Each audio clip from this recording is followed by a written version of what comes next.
Il fut un temps où j'étais ton fils. Il fut un temps dont je ne me souviens plus, où tu souriais. Comme les mères sourient. Tu me racontais des histoires d'héroïques et farouches guerriers qui protégeaient leur Seigneur de leur lame d'acier scintillant. Un temps où tu me racontais la légende de cette femme, cette vieille femme qui avait trouvé dans le ruisseau une pêche qu'elle avait rapportée chez elle lorsque son mari avait coupé le fruit en deux. Un vigoureux petit garçon en avait bondi, emplissant leur cœur d'une joie sans limite. J'étais ce petit bonhomme dans la neige, et tu étais cette vieille femme, et nous étions des Japonais qui avions des sentiments japonais, une fierté japonaise, des idées japonaises. Parce qu'à cette époque-là, on pouvait encore être japonais et sentir et penser en japonais tout en vivant en Amérique. Puis 20 ans où je ne peux plus qu'à demi-japonais.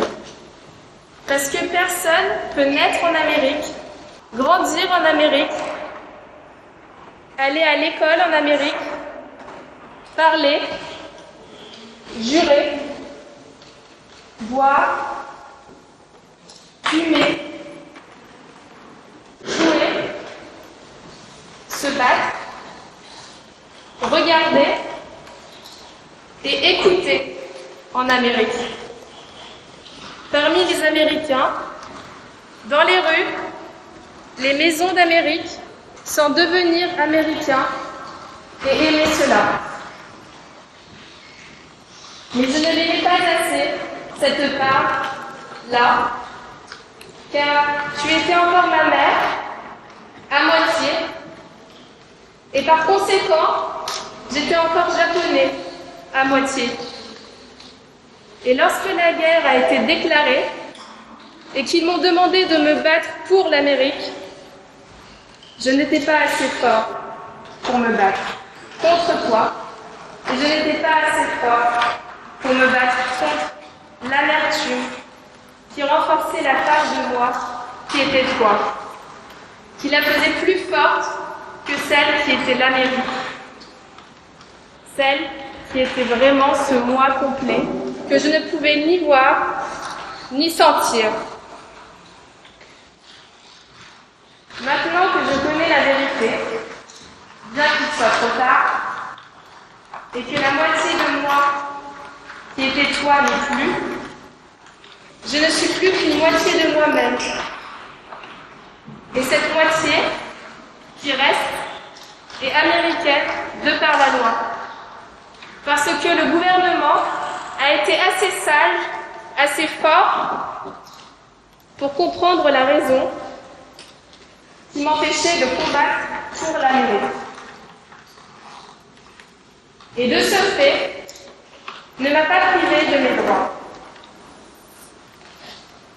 Mais ce n'est pas assez de n'être américain qu'aux yeux de la loi.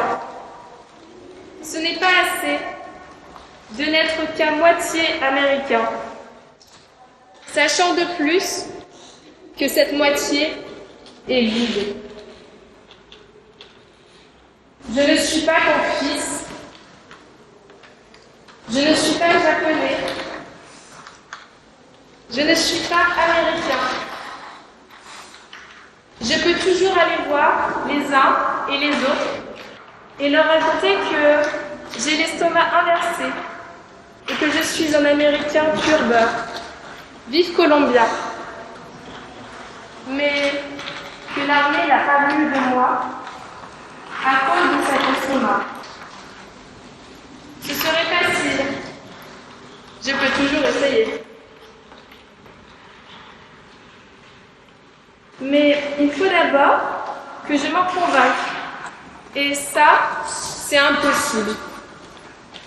Je souhaiterais de tout mon cœur être soit japonais, soit américain.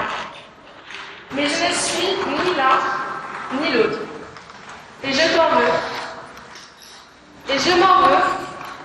Et j'en veux à un monde fait de pays bien trop nombreux, qui se combattent les uns les autres, s'entretuent, se haïssent, se détruisent, mais jamais complètement, pour pouvoir remettre ça, tuer, haïr, détruire, encore et toujours.